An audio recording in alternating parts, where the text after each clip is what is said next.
responder. Nombres históricos de cada país, los presidentes en ese momento, o sea, Zapatero y Calderón, figuras públicas, figuras de los medios, etc. Los dos nombres que fueron elegidos no eran ni mexicanos ni españoles. Los dos nombres que tuvieron más votaciones, más adhesiones como referencias para estos jóvenes, fueron Lady Gaga y Mark Zuckerberg.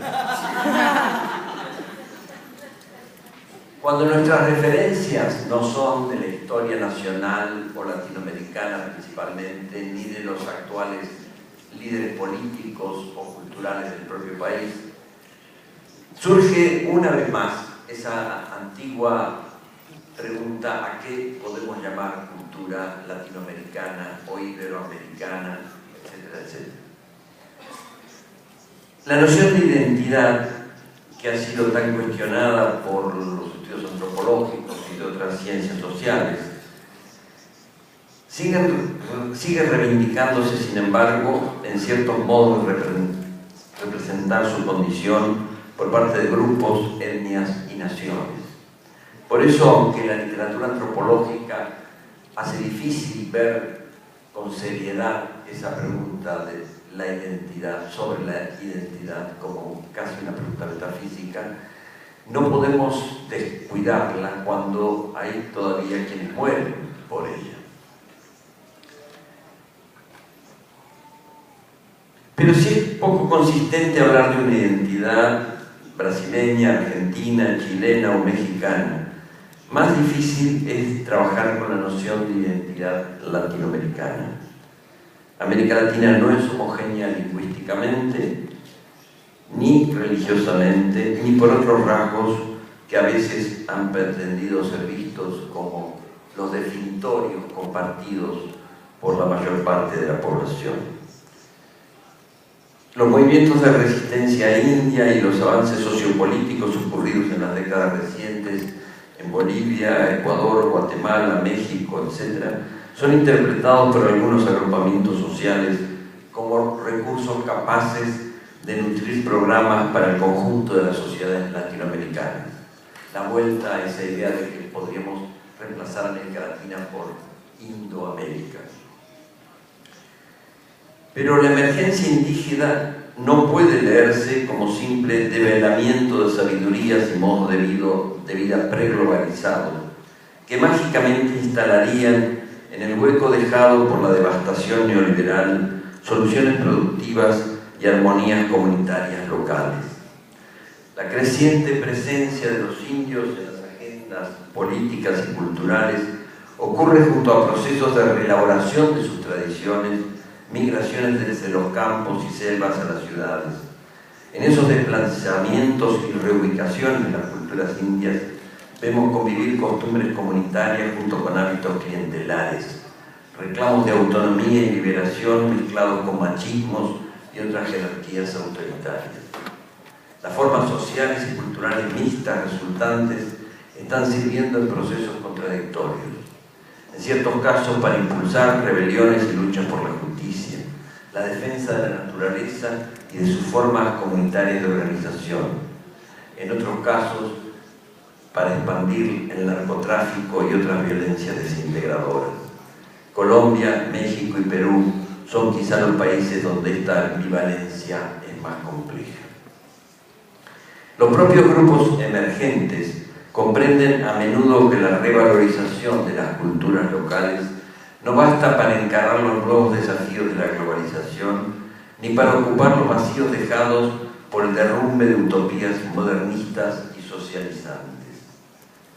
Los indígenas pueden pedir y a veces lograr que se redefinan las constituciones nacionales, incluyéndolos explícitamente a ellos con sus derechos, como ocurrió en Brasil en 1998, en Colombia en la reforma constitucional de 1991 y en Ecuador en 1998.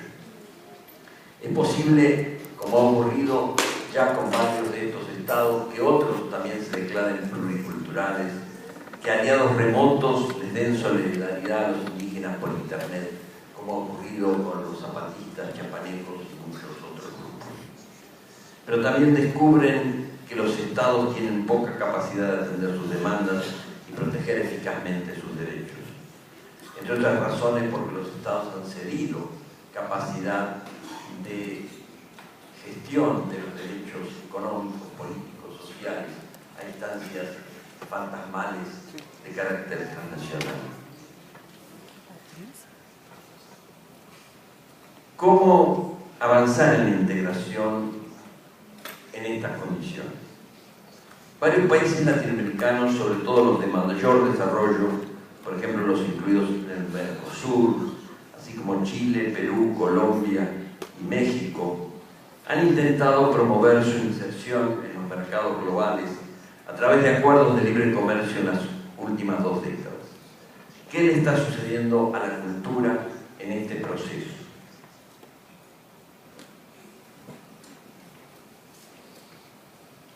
Uno de los aspectos que nos llama la atención, y no voy a extenderme porque esto es bien conocido por todos, es cómo esta incorporación económica aparentemente avanzada de los países latinoamericanos suele ir acompañada con una estigmatización y una reducción de la riqueza cultural de nuestras sociedades a ciertos estereotipos que llevan a pensar, si uno mira las comunicaciones globalizadas, que todavía para muchos México se reduce a los muralistas y Frida Kahlo,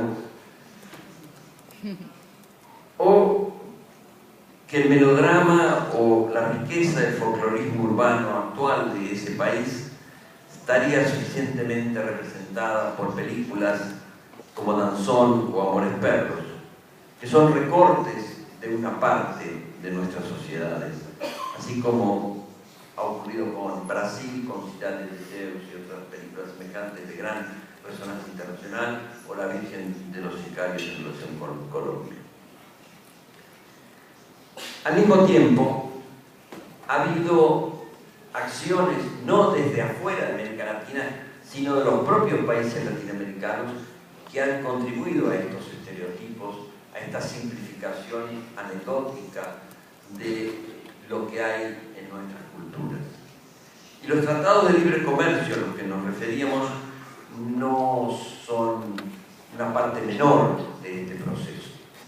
El Tratado de Libre Comercio entre México, Estados Unidos y Canadá, por ejemplo, fue impulsado a principios de los años 90, antes de firmar en 1994, por México, con una gran exposición de su cultura más tradicional, pero deteniéndose en 1950, intitulada 30 siglos de esplendor. Se puso en Nueva York, en Los Ángeles y en San Antonio. Y eso contribuyó a una mirada arcaizante, anacronizante de México, como si solo mirar el pasado pudiera quitarnos la conflictividad, las ambivalencias del presente. ¿Qué pasó efectivamente entonces cuando se firmó el Tratado de Libre Comercio de México con Estados Unidos y Canadá? No solo las industrias culturales y la imagen exterior fueron afectadas. La liberalización comercial generó en algunos medios masivos más dependencia de la producción estadounidense y en otros desventajas y estancamientos, en vez del dinamismo económico y la ampliación de mercados prometidas por el TLC por NAFTA.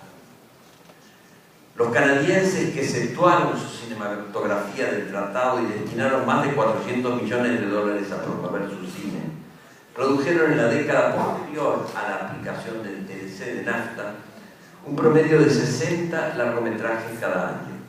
Estados Unidos hizo crecer su producción de 459 filmes a principios de la década de 1990 a 680, gracias a los incentivos fiscales dados a sus empresas y al control oligopólico de mercados nacionales y extranjeros, entre ellos los de América Latina. México, en cambio, que en la década anterior al TLC había filmado 747 películas, redujo su producción en los 10 años posteriores a 212 largometrajes. Al dejar, dice un especialista mexicano, Víctor Ugalde, al dejarse de producir 534 filmes, se creó un brutal desempleo con consecuente cierre de empresas, la reducción del pago de impuestos, la subutilización de nuestra capacidad industrial instalada, la caída de nuestras exportaciones y el incremento de las importaciones de películas extranjeras.